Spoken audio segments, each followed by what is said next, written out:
সুপ্রিয় দর্শক, শিক্ষার্থীদের স্বপ্ন ও ক্যারিয়ার নিয়ে আমাদের অনুষ্ঠান চাকরি.com-এ আপনাদের সবাইকে স্বাগতম। আমাদের এই অনুষ্ঠানে আমরা শিক্ষার্থীদের ক্যারিয়ার নিয়ে আলোচনা করি এবং এই আলোচনা করতে আমরা আমন্ত্রণ জানাই একজন সফল ব্যক্তিত্বকে, যিনি আমাদের এই ক্যারিয়ার বিষয় নিয়ে কথা বলবেন এবং শিক্ষার্থীদের সঠিক দিক নির্দেশনা দিবেন। সুপ্রিয় দর্শক, আমাদের আজকের চাকরি.com অনুষ্ঠানে উপস্থিত রয়েছেন চট্টগ্রাম ভেটেরিনারি ও অ্যানিম্যাল সায়েন্সেস বিশ্ববিদ্যালয়ের মাননীয় উপাচার্য doctor Mohammad Lutfar Rahman sir. Sir, আপনাকে আমন্ত্রণ আমাদের আজকের অনুষ্ঠানে। আপনাদের যে বিশ্ববিদ্যালয়ে কি কি বিষয়ে পড়ার সুযোগ রয়েছে সেটি একটু বলবেন। আমাদের এই বিশ্ববিদ্যালয়ে আসলে আপনি জানেন যে আমাদের এখানে 4টা ফ্যাকাল্টি রয়েছে। 4টা ফ্যাকাল্টির মধ্যে সবচেয়ে পুরাতন ফ্যাকাল্টি সেটা হচ্ছে ফ্যাকাল্টি অফ ভেটেরিনারি মেডিসিন। এরপরে ধারাবাহিকভাবে আমাদের আরও 3টা ফ্যাকাল্টি আমরা চালু করি। তার মধ্যে একটা হচ্ছে faculty of food science and technology, এরপরে হচ্ছে ফ্যাকাল্টি অফ ফিশারিজ, এরপর লেটেস্ট সর্বশেষ যেটা আমরা চালু করেছি সেটা হচ্ছে বায়োটেকনোলজি অ্যান্ড জেনেটিক ইঞ্জিনিয়ারিং। এই 4টা ফ্যাকাল্টি থেকে আমরা 4 ধরনের ডিগ্রি প্রদান করে থাকি। যেমন ভেটেরিনারি ফ্যাকাল্টি থেকে আমরা ডিবিএম ডিগ্রি প্রদান করে থাকি, ডক্টর অফ ভেটেরিনারি মেডিসিন। এরকম ফুড সায়েন্স থেকে ফুড সায়েন্স অ্যান্ড টেকনোলজির উপরে ডিগ্রি প্রদান করা হয়ে থাকে, এবং ফিশারিজ থেকে আপনার ফিশারিজের ডিগ্রি, এবং বায়োটেকনোলজি থেকে বিএসসি ডিগ্রি বায়োটেকনোলজির উপরে আমরা প্রদান করে থাকি। তা এদের চাকরির ক্ষেত্রটাও কিন্তু আপনার ভিন্ন রকম। যেহেতু পড়াশোনাটা একটু ভিন্ন রকম, চাকরির ক্ষেত্রটাও স্বাভাবিকভাবে ভিন্ন রকম। তবে আমি যদি আপনার যদি ইন জেনারেল যদি বলি, সেখানে আমাদের দেশে চাকরির যে সুযোগ সুবিধাগুলো রয়েছে তার মধ্যে প্রথমতই হচ্ছে যে আপনার বিসিএস ক্যাডার। যে আপনারা নিশ্চয়ই জানেন যে প্রায় প্রতি বছরেই আমাদের দেশে আপনার বিসিএস পরীক্ষা হচ্ছে, যে আমাদের ফ্যাকাল্টির ছেলেমেয়েরা ওই বিসিএস পরীক্ষার মাধ্যমে তারা কিন্তু বিসিএস ক্যাডারে ঢুকে তারা চাকরি করতে পারে। এটা হলো একটা। নাম্বার 2 যে জিনিসটা আসছে সেটা হচ্ছে আপনার নন গভর্নমেন্ট জব, সেটার বহুবিধ ক্ষেত্র রয়েছে। সেটা আপনার এনজিওতে রয়েছে, তারপরে বিভিন্ন ধরনের অর্গানাইজেশন রয়েছে, তারপরে বিভিন্ন ফার্মাসিউটিক্যালস কোম্পানি রয়েছে, তারপর বিভিন্ন রকমের হ্যাচারিজ রয়েছে। তো এই সমস্ত জায়গাগুলো তাদের জন্য ওপেন। তো সবচেয়ে আশার কথা হচ্ছে যে স্টিল নাও আমাদের, আপনি নিশ্চয়ই জানেন যে চাকরির বাজারটা কিন্তু অত্যন্ত কঠিন একটা জায়গা।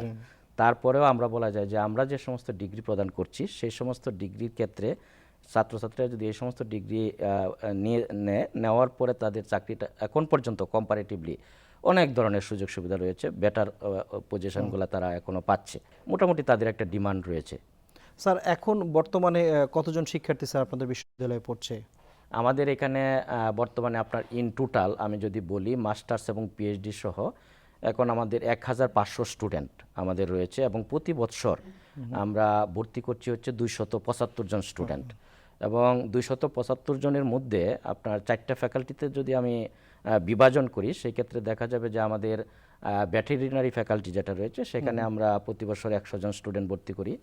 তারপর আমাদের রয়েছে ফুড সায়েন্স অ্যান্ড টেকনোলজি, সেখানে আমরা 80 জন স্টুডেন্ট ভর্তি করি, এবং ফিশারিজ ফ্যাকাল্টিতে আমরা 65 জন স্টুডেন্ট ভর্তি করি, এবং ফাইনালি আমাদের যে বায়োটেকনোলজি অ্যান্ড জেনেটিক ইঞ্জিনিয়ারিং যে অনুষদটা রয়েছে সেখানে আমরা 30 জন স্টুডেন্ট ভর্তি করি। এই হচ্ছে টোটাল 275 জন স্টুডেন্ট আমরা প্রতি বছর ভর্তি করছি। আচ্ছা স্যার, এই যে যারা ভর্তি হচ্ছেন এবং হয়ে যারা পাশ করে বের হচ্ছেন, তাদের উচ্চশিক্ষার সুযোগ কতটুকু রয়েছে স্যার? আসলে আমরা অত্যন্ত গর্বের সাথেই বলতে পারি যে আমাদের ইউনিভার্সিটি থেকে যে সমস্ত ছেলেমেয়েরা পাশ করে বের হচ্ছে তারা আপনার ব্যাপক হারে দেশের বাইরে আপনার উচ্চশিক্ষা গ্রহণের সুযোগ পাচ্ছে। যেমন আমি যদি বলি, আপনি নিশ্চয়ই জানেন যে এখানে মাস্টার্স করার পরে যে পরবর্তীতে যে পিএইচডির একটা প্রোগ্রাম থাকে, তো আমাদের এখান থেকে পিএইচডি করার যে হার আমার মনে হয় অন্যান্য যে কোনো জায়গা থেকে আপনার কম্পারেটিভলি বেশি। কারণ আমাদের এই বিশ্ববিদ্যালয়ের যে পড়াশোনার মান এবং আপনার যে ছাত্রছাত্রীদের যে কোয়ালিটি, সব কিছু বিবেচনা, যেহেতু এটা একটা কম্পিটিটিভ একটা ব্যাপার, যে বিদেশে আপনার পিএইচডি করতে যাওয়া মানে হচ্ছে স্কলারশিপ নিয়ে যাওয়া, নিজের টাকায় পড়াশোনা করা আসলেই কিন্তু ডিফিকাল্ট, প্রচুর খরচের ব্যাপার, যেটা আসলে আমাদের দেশের ছাত্রছাত্রীদের সবার জন্য কিন্তু আসলে সম্ভব হয়ে ওঠে না। এই জন্য প্রথমে ছাত্ররা আপনার মাস্টার্স করার পরে, আন্ডার গ্রাজুয়েট ডিগ্রি নেওয়ার পরে মাস্টার্স করার পরে যে জিনিসটা খুঁজে সেটা হচ্ছে তার স্কলারশিপ সে পাবে কি পাবে না। তো আলহামদুলিল্লাহ আমরা বলতে পারি যে আমাদের যে স্টুডেন্টের যে রেশিও, যে হারে তারা প্রতি বছর বিদেশ যাচ্ছে, এটা কিন্তু খুবই আশান্বিত করে আমাদেরকে। খুব ব্যাপকভাবেই আমাদের স্টুডেন্টরা আপনার বিভিন্ন ফ্যাকাল্টি থেকে দেশের বাইরে আপনার পিএইচডি করার জন্য যাচ্ছে। এটা সম্ভব হচ্ছে আমাদের এই বিশ্ববিদ্যালয়ের যে একাডেমিক যে কোয়ালিটি, যেটা একাডেমিক যে স্ট্যান্ডার্ড, সব কিছুতেই কিন্তু তারা মানে কম্পিটিশনের ক্ষেত্রে তারা কিন্তু অনেকটা সুবিধাজনক পর্যায়ে রয়েছে, এই জন্য তারা স্কলারশিপও বেশি পাচ্ছে। যারা পড়াশোনা করছেন তাদের বিদেশে স্কলারশিপ নিয়ে পড়তে যাওয়া কিন্তু আসলে অনেক গুরুত্বপূর্ণ একটি ব্যাপার। তার কারণ হচ্ছে যারা মেধাবী না হলে আসলে বিদেশে স্কলারশিপ পাওয়াটা আসলে খুব কঠিন হয়ে দাঁড়ায়। আর সেক্ষেত্রে আসলে একটু জানতে, যারা বিদেশে যাচ্ছেন আসলে বিদেশেও কি এই যেহেতু আমাদের এই সাবজেক্টগুলো অত্যন্ত জনগুরুত্বপূর্ণ বিষয় এবং আমাদের জীবনের সাথে সরাসরি সম্পৃক্ত বিষয়, এইগুলো আসলে বিদেশে চাকুরির সুযোগটা কেমন রয়েছে স্যার? এখানে দুই শ্রেণীর আপনার লোকজন রয়েছে। একটা হচ্ছে যে আপনার আমাদের যারা এমপ্লয়ি, আমাদের যারা টিচাররা আপনার স্বাভাবিকভাবেই তার কেরিয়ার গড়ার জন্য, প্রমোশনের জন্য এবং একটা ভালো টিচার হওয়ার জন্য, ভালো করে রিসার্চ করার জন্য তার পিএইচডি প্রয়োজন, সেই জন্য সে পিএইচডি করার জন্য বিদেশ যাচ্ছে। আবার সাথে সাথে যারা স্টুডেন্ট যারা রয়েছে, পাশ করার পরে মাস্টার্স করার পরে তারাও আপনার বিদেশ যাচ্ছে। তো যারা স্টুডেন্ট হিসেবে যারা যাচ্ছে তারা তো বিভিন্ন জায়গায় চেষ্টাই করে, যে একটা স্বাভাবিকভাবেই তারা চেষ্টা করে যে আমি পিএইচডিটা শেষ করার পরে ওই সংশ্লিষ্ট দেশে যেন আমি থেকে যেতে পারি কোনো একটা কাজের মাধ্যমে। তো সেই হারটাও কিন্তু অনেক ভালো আমাদের এই দৃষ্টিকোণ থেকে। এই পর্যন্ত আমাদের ইউনিভার্সিটি তো কম্পারেটিভলি আপনার একটা নতুন ইউনিভার্সিটি, বলা যায় না যে খুব একটা বেশি পুরানো, এটাও বলা যাবে না, যেহেতু আপনারা জানেন 2006 সালে আমাদের বিশ্ববিদ্যালয় প্রতিষ্ঠা হয়। 2006 সাল থেকে অদ্যাবধি আপনার আমাদের একটা বিপুল সংখ্যক স্টুডেন্ট দেশের বাইরে আপনার তারা পিএইচডি করে সেখানে তারা অবস্থান করছে। এখন তারা সেখানে কী ধরনের কাজ করছে সেটার ক্ষেত্রে আপনার বলতে হয় যে বিভিন্ন ধরনের। একটা হচ্ছে আপনার ল্যাব ওরিয়েন্টেড, ল্যাবের ভিতরে তারা হয়তো বা রিসার্চ অ্যাসিস্ট্যান্ট হিসাবে থাকছে। আবার কেউ আপনার পিএইচডি শেষ করার পরে সেখানে লেকচারার হিসাবে জয়েন করছে। আবার কেউ বিভিন্ন প্রাইভেট অর্গানাইজেশনের সাথে জড়িত হয়ে যাচ্ছে। আবার কেউ বিভিন্ন ফার্মাসিউটিক্যালস কোম্পানির সাথে জড়িত হচ্ছে। আবার সাথে সাথে বিদেশে, বিশেষ করে মধ্যপ্রাচ্যের দেশগুলোতে আমরা দেখেছি যে বিভিন্ন জো আছে, যে চিড়িয়াখানা যেটা রয়েছে, তারপরে বিভিন্ন ফার্ম যেটা রয়েছে, যে ক্যামেলের ফার্ম, তারপরে আপনার ডেইরি ফার্ম, পোল্ট্রি ফার্ম, এই সমস্ত জায়গায় আপনার তারা এমপ্লয়মেন্ট নিচ্ছে। সুতরাং আমাদের যে স্টুডেন্ট যারা রয়েছে তাদের একটা টেন্ডেন্সি থাকে যে পিএইচডি শেষ করার পরে তারা যেন বিদেশে আপনার সেটেল হতে পারে। স্যালারিও ভালো, লাইফস্টাইলও ভালো, সব কিছু বিবেচনায় তাদের একটা টার্গেটেই থাকে যে পিএইচডি শেষ করব, শেষ করার পরে আমরা ওইখানে সেটেল হব। সেটা অনেক স্টুডেন্ট আমাদের কিন্তু এই সুবিধাটা গ্রহণ করছে। আরেকটা জিনিস রয়েছে, যারা আপনার পিএইচডি শেষ করে তারা চেষ্টা করে যে আর একটু বেটার একটা কান্ট্রিতে, আর একটু ডেভেলপড কান্ট্রিতে কী করে তারা পোস্টডক করতে পারে। আর পোস্টডকের তো আপনার লিমিটেশন নাই, একটা হোক, দুইটা হোক, তিনটা হোক, যত বেশি পোস্টডক করা যায়, তত বেশি স্টে করা যায়, তত বেশি আপনার নলেজকে এনরিচ করা যায়, তত বেশি আপনার রিসার্চের সাথে এঙ্গেজ থাকা যায়। সুতরাং তারা চেষ্টা করে একটার পর একটা পোস্টডক করার জন্য। আর যেহেতু আমাদের টিচার যারা যায় তাদের যেহেতু একটা বাধ্যবাধকতা থাকে যে আপনার শেষ করে চলে আসতে হবে, ছুটির একটা লিমিটেশন থাকে, সব কিছু বিবেচনায় তারা আবার একটা নির্ধারিত সময় পরে তাদের ডিগ্রি শেষ করার পরে তারা আবার দেশে চলে আসছে। স্যার, আপনি তো ভেটেরিনারি নিয়ে পড়াশোনা করেছেন এবং আপনি একজন সফলও হয়েছেন। এই বিষয়ে আসলে একজন শিক্ষার্থী যদি এই বিষয়ে পড়াশোনা করতে চায় তাহলে তার সফল হওয়ার সম্ভাবনা কতটুকু এবং কিভাবে করবে, যদি একটু বিস্তারিত বলতেন আমাদের। যেহেতু আপনি ভেটেরিনারি সায়েন্সের কথা বলছেন, স্টিল নাও বাংলাদেশে ভেটেরিনারি সায়েন্সে আপনার অনেক সুযোগ সুবিধা রয়েছে চাকরির ক্ষেত্রে। এখনও দেখা যাচ্ছে যে হারে প্রতি বছর স্টুডেন্ট আপনার বের হচ্ছে ভেটেরিনারি সায়েন্স পড়াশোনা করে, বিসিএস পরীক্ষা, তারপরে বিভিন্ন ধরনের এনজিওতে চাকরি, সব কিছু মিলিয়ে দেখা যায় যে মানে সবাই মোটামুটিভাবে কোনো না কোনোভাবে নিজেদেরকে আপনার চাকরির সাথে এঙ্গেজ করতে পারছে। খুব একটা যে বেশি বেকার রয়েছে সেটাও কিন্তু বলা যাবে না। আর বেকার থাকার তো প্রশ্নই আসে না, কারণ হচ্ছে ভেটেরিনারি সায়েন্স পড়াশোনাটা এমন একটা পড়াশোনা যে পড়াশোনা করলে চাকরি যদি আপনি নাও পান, আপনি নিজেও যদি একটা ফার্ম দেন, আপনি নিজে একটা ডেইরি ফার্ম দিতে পারেন, নিজে একটা পোলট্রি ফার্ম দিতে পারেন, নিজেই কিন্তু আপনার এটি করে আপনি নিজে স্বাবলম্বী হতে পারেন, নিজেই আপনার এটা আপনার ডেভেলপ করতে পারেন আপনার নিজকে। সুতরাং এখানে আসলে বেকার সেই অর্থে আসলে বলা যাবে না জিনিসটা, যেহেতু এটা টেকনিক্যাল পড়াশোনা। সুতরাং আপনার চাকরি না পেলেও আপনি নিজে আপনার প্র্যাকটিস করে হলেও আপনি চলতে পারবেন। আপনি কোথাও চাকরি পেলেন না মনে করেন, তারপরেও যদি আপনি প্র্যাকটিস করেন কোনো একটা জায়গায়, তাহলে আপনার নিজে আপনার সংসার চালাতে পারবেন, আপনার নিজের উপরে নিজেই আপনার চলবে, আপনার সব কিছুই চলবে, অসুবিধা হবে না। উদ্যোক্তা হওয়ারও একটা সম্ভাবনা আছে। যিনি এই যেহেতু টেকনিক্যাল সাবজেক্ট এখান থেকে পড়াশোনা করবেন, তিনি উদ্যোক্তাও হতে পারবেন যদি চাকরি নাও করেন, যদি কোনো কারণে। এটি একটু স্যার, আপনার শিক্ষা জীবনের শুরুটা কিভাবে হয়েছিল যদি একটু আমাদের শিক্ষার্থীদের জন্য যদি বলতেন, কিভাবে শুরু করেছেন, কোন জায়গা থেকে শিক্ষা প্রতিষ্ঠান? আসলে আমি আমার যে হোম ডিস্ট্রিক্ট যেটা, সেটা হচ্ছে ময়মনসিংহ। আর যদি উপজেলার কথা বলতে হয় সেটা হচ্ছে ঈশ্বরগঞ্জ উপজেলা ময়মনসিংহের, এবং আমার গ্রামের বাড়ি হচ্ছে গালাহার গ্রাম। তো তো গালাহার গ্রামে আমার আসলে পড়াশোনা শুরু প্রাইমারি স্কুল থেকে। তো এরপরে আমাদের পার্শ্ববর্তী একটা স্কুল ছিল, হাই স্কুল ছিল, যেটাকে আমরা বলছি যে মাইজবাগ পাঁচপাড়া হাই স্কুল। সেটাতে আমি হাই স্কুল পর্যন্ত পড়াশোনা করেছি। সেখানে পড়াশোনা শেষ করার পরে আমি আসছি আপনার কলেজে ভর্তি হই। সে কলেজ ছিল আমাদের নটরডেম কলেজ ঢাকায়। নটরডেম কলেজ শেষ করার পরে আমি আপনার বাংলাদেশ কৃষি বিশ্ববিদ্যালয়ে doctor of veterinary medicine degree নেই এবং department of anatomy and histology থেকে আমি মাস্টার্স সম্পন্ন করি। সেই মাস্টার্স সম্পন্ন করার পর আমি চলে যাই আপনার জাপানে পিএইচডি করার জন্য। তো জাপানে আপনার টোকিওর পাশে আপনার উৎসুনোমিয়া ইউনিভার্সিটি রয়েছে। এই উৎসুনোমিয়া ইউনিভার্সিটি থেকে আমি পিএইচডি সম্পন্ন করি, যেটা ছিল আপনার Tokyo university of agriculture and টেকনোলজির আন্ডারে। সেটার আন্ডারে আমি আপনার পিএইচডি সম্পন্ন করেছি। পিএইচডি শেষ করার পরে আমি একই ইউনিভার্সিটি থেকে Japan society for the promotion of science, যেটাকে আপনার সংক্ষেপে জেএসপিএস বলে, এরকম একটা ফেলোশিপ নিয়ে আমি 2 বছর আপনার সেখানে পোস্টডক করি। জাপানে পোস্টডক করার পরে পরবর্তীতে আমি চলে যাই আমেরিকায়। আমেরিকাতে আপনার টেক্সাস এএনএম ইউনিভার্সিটি রয়েছে টেক্সাসে, যেটা কলেজ স্টেশনে অবস্থিত। তো সেইখানে আমি আপনার একটা পোস্টডক সম্পন্ন করি। সেই পোস্টডকটা ছিল আপনার বোরলগ ফেলোশিপ বলা হয় সেটাকে। সেখানে পোস্টডক করার পরে আমি আসলে চলে যাই হচ্ছে ইউকেতে, ইউনাইটেড কিংডম। সেখানে আমার কার্ডিফ ইউনিভার্সিটি রয়েছে। কার্ডিফ ইউনিভার্সিটির আন্ডারে অপটিমেট্রি অ্যান্ড ভিশানসেস নামে একটা প্রতিষ্ঠান রয়েছে, সেইখানে আমি পোস্টডক করি। সেই পোস্টডক সম্পন্ন করার পরে আবার আমি চলে যাই অস্ট্রেলিয়াতে। অস্ট্রেলিয়াতে ইউনিভার্সিটি অফ সিডনি, আপনারা সবাই জানেন, ইউনিভার্সিটি অফ সিডনিতে অ্যান্ডোভার ফেলোশিপের আওতায় আমি সেখানে পোস্টডক করেছি। তা আমার বেশ কয়েকটা আপনার পোস্টডক রয়েছে। তা সবগুলোই আপনার বলা যায় যে আমার ফোকাসিংটা ছিল আপনার এর উপরে, ভিশন সায়েন্সের উপরে, যেটাকে ভিজুয়াল নিউরো সায়েন্স বলা হয়।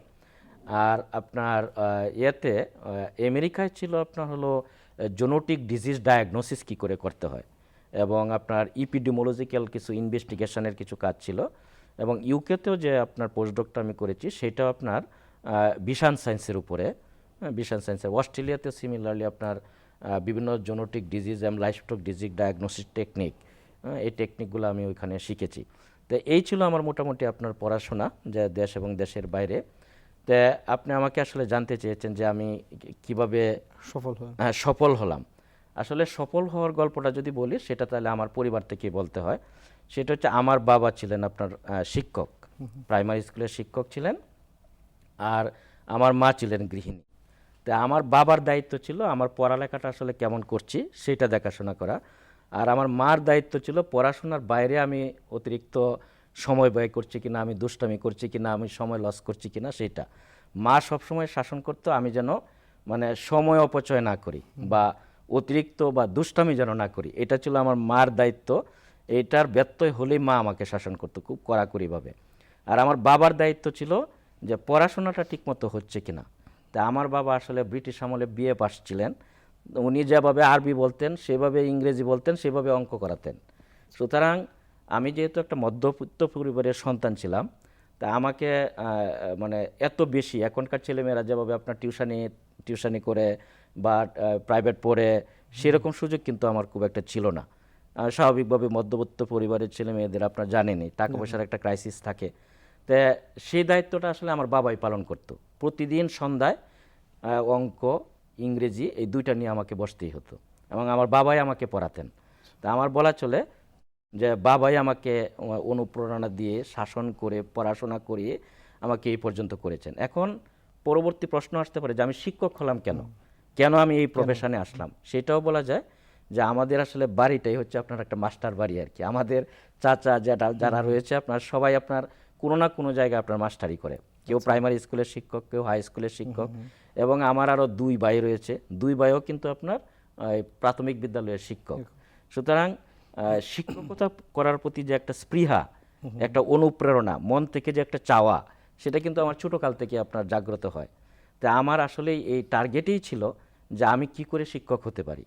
তা আমি বিশ্ববিদ্যালয়ে পড়াশোনা করার পরে আর নটরডেমে আসলে পড়াশোনা করার পরে আমার দৃষ্টিভঙ্গি আসলে চেঞ্জ হয়ে যায়।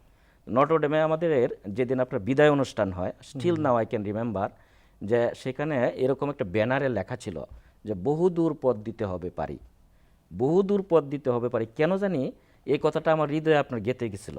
হ্যাঁ, আমি একবার খুবই ধারণ করেছিলাম এই কথাটা, যে আমাকে তো বহুদূর পথ পাড়ি দিতে হবে। এখন আমি ইন্টারমিডিয়েটে রয়েছি, কলেজ পর্যায়ে, আমাকে অনেক দূর যেতে হবে।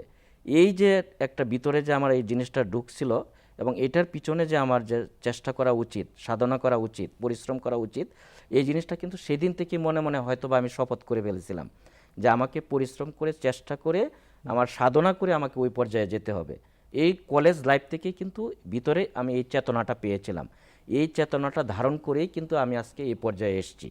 তো এই পর্যায়ে আসতে যে আপনার যে কথাটা আমি বললাম যে মধ্যবিত্ত, আরেকটা কথা বলি এখানে, সেটা হচ্ছে যে আমি কিন্তু বাবার কাছে বিশেষ করে আর্জি করতাম যে আমার বন্ধুরা আপনার প্রাইভেট পড়তেছে 2টা 3টা করে, আমাকে একটা পড়ানোর সুযোগ দিচ্ছেন না কেন? তখন আমার বাবা মা হয়তো বা অতটুকু সুযোগ পেত না, তখন এই দায়িত্বটা উনিই কাঁধে নিয়ে উনিই কিন্তু পড়াতেন। এবং আমার বাবা এত ভালো অঙ্ক জানতেন, এত ভালো করে ইংরেজি জানতেন, যে দেখা যাচ্ছে যে আমার হাই স্কুলের টিচাররাও যখন কোনোদিন কোনো একটা অঙ্কতে একটু সমস্যা হতো, তো বলতো এই তোমার বাবার কাছ থেকে এটা করায় নিও তো, কালকে করায় এটা নিয়ে আইসো। হ্যাঁ, ইংরেজির কোনো একটা ট্রান্সলেশন, কোনো একটা প্যারাগ্রাফ, কোনো একটা এসে, এই এই তোমার আব্বুর কাছ থেকে এটা একটু চেক করে নিয়ে আইসো তো কালকে। তো এরকম একটা ব্যাপার ছিল। সুতরাং বাবাই ছিল আমার আসলে মাস্টার। আমার শিক্ষক। তো সেই সুযোগটা আমি পেয়েছিলাম, সেটা আমার একটা এক্সট্রা আপনার একটা বেনিফিট হিসাবে আমার কাজ করেছে। একটু জানতে চাইবো যে এখন আসলে যারা স্কুল কলেজ পর্যায়ে শিক্ষার্থীরা আছে, তারা তো আসলে কোন দিকে ক্যারিয়ার গড়বে এই বিষয় নিয়ে অনেকটাই সন্দিহান থাকে, এবং কিভাবে সফল হবে এই বিষয়গুলো নিয়ে সন্দিহান থাকে। আপনার কাছে আসলে একটু পরামর্শ চাইবো, শিক্ষার্থীদের প্রতি আসলে কি পরামর্শ দিবেন যে জীবনে কোন দিকে আসলে যাবে, কিভাবে সফল হবে, এবং ক্যারিয়ার বিষয় নিয়ে যদি একটু কিছু বলেন আমাদের শিক্ষার্থীদের আমি জন্য। প্রথমেই যে জিনিসটা বলবো সেই সেন্সে, যে আমাদের দেখেন, আমাদের দেশে 2 ধরনের পড়াশোনা, একটা হচ্ছে জেনারেল লাইনের পড়াশোনা, আর একটা হচ্ছে টেকনিক্যাল পড়াশোনা। তো স্বাভাবিকভাবে আমরা সবাই জানি যে টেকনিক্যাল পড়াশোনাটা হচ্ছে একটা ব্যতিক্রমধর্মী পড়াশোনা, এটা কিন্তু সবাই ইচ্ছা করলেও কিন্তু পারে না। আর জেনারেল লাইনের পড়াশোনাটা একটা আরেকটা লাইনের পড়াশোনা, এটা কিন্তু সবার জন্যই জেনারেলাইজড, ঠিক আছে?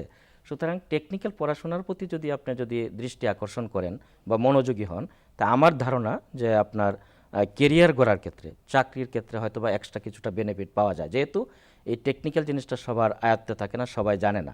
সুতরাং সেই সেন্সে বলা যায় যে টেকনিক্যাল পড়াশোনাটা কিন্তু বেটার।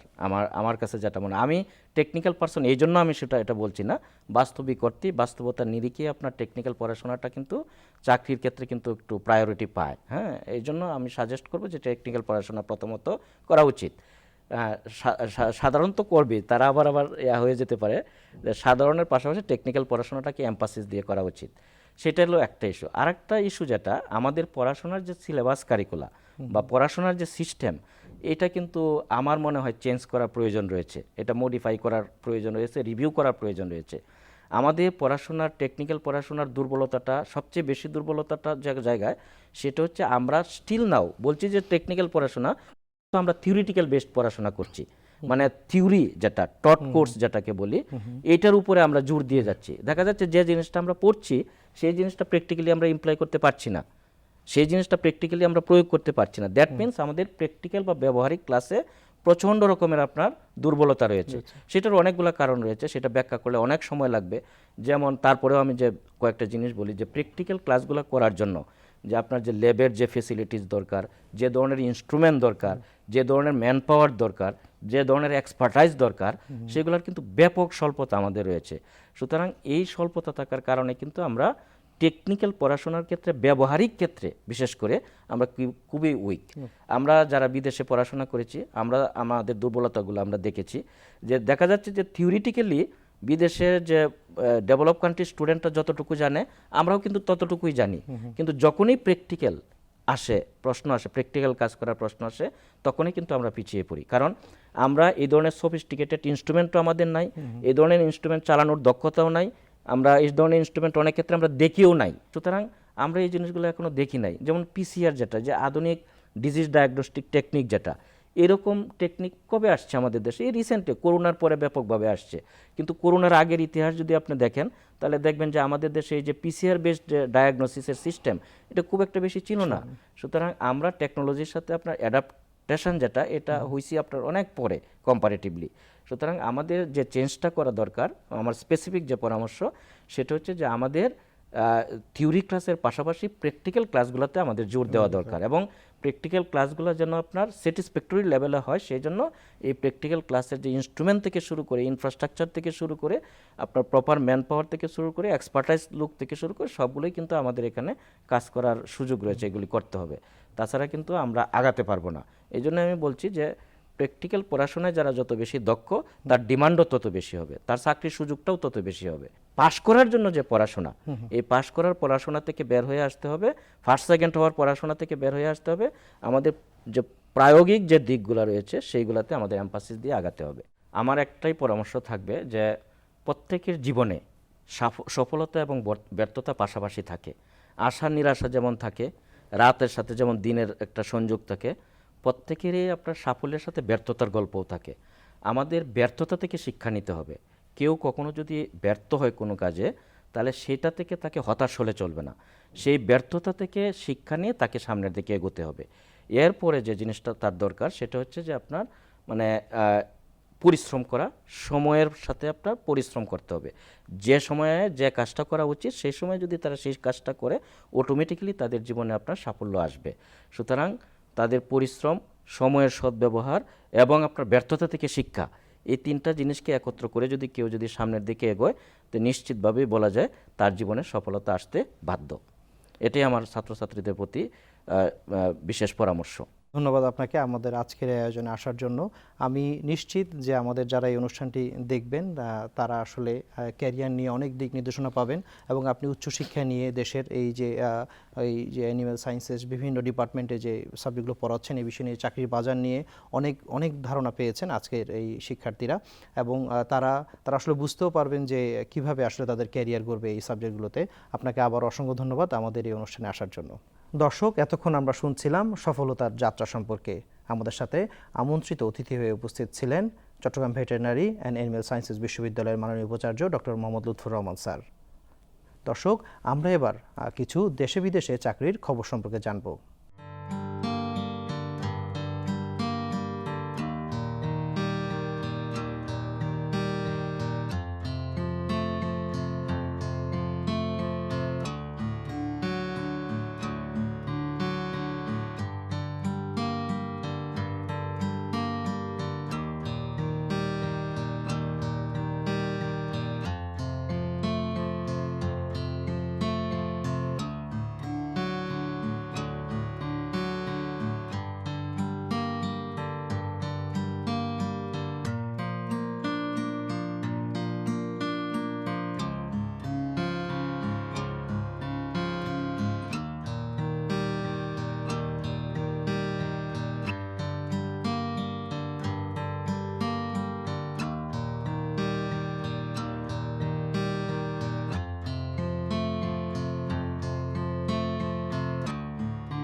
সুপ্রিয় দর্শক, এই ছিল আমাদের আজকের আয়োজন।